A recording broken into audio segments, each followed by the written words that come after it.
அடுப்பே இல்லாமல் பாயாசம் செய்யலாம் தெரியுமா? எப்படின்னு பாருங்க. நீங்கள் உங்கள் வீட்டில் பாயாசம் செய்வதாக இருந்தால் எப்போதும் ஒரே ஸ்டைலில்தான் செய்வீர்களா? உங்கள் வீட்டில் உள்ளோர் சற்று வித்தியாசமான சுவையில் பாயாசம் செய்து கேட்கிறார்களா? அப்படியானால் தேங்காய் பால் பாயாசம் செய்யுங்கள். அதுவும் அடுப்பை இல்லாமல் சூப்பரான சுவையில் பாயாசம் செய்யுங்கள்.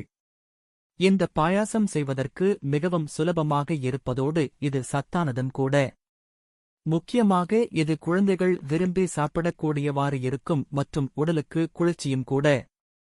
உங்களுக்கு அடுப்பை இல்லாமல் பாயாசம் எப்படி செய்வதென்று தெரிந்து கொள்ள வேண்டுமா? இதோ அடுப்பு பயன்படுத்தாமல் எப்படி பாயாசம் செய்வதென்று கொடுக்கப்பட்டுள்ளது. அதைச் செய்து சுவைத்து பாயாசம் எப்படி இருந்தது என்று கமெண்டில் பகிருங்கள். பாயாசம் செய்ய தேவையான பொருட்கள்: பாதாம் பிசின் 1 டேபிள் ஸ்பூன், தண்ணீர் 2 டம்ளர், பாதாம் 15, முந்திரி 15, தேங்காய் 1, சர்க்கரை அரை கப், உப்பு 1/4 டீஸ்பூன். பாதாம், முந்திரி, பிஸ்தா சிறிது பொடியாக நறுக்கியது.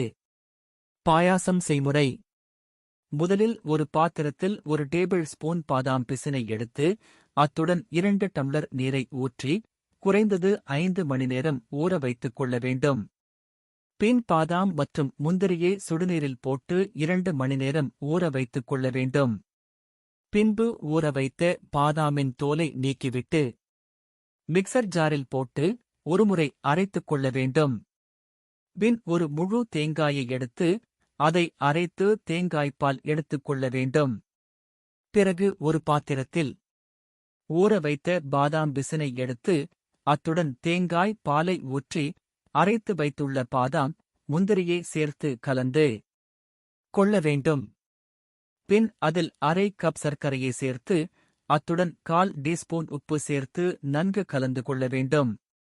இறுதியாக அதில் பொடியாக நறுக்கி வைத்துள்ள பாதாம், முந்திரி, பிஸ்தாவை சேர்த்து நன்கு கலந்தால் சுவையான பாயாசம் தயார். இந்த பதிவு உங்களுக்கு பிடித்திருந்தால் லைக் மற்றும் சப்ஸ்கிரைப் செய்து பகிருங்கள்.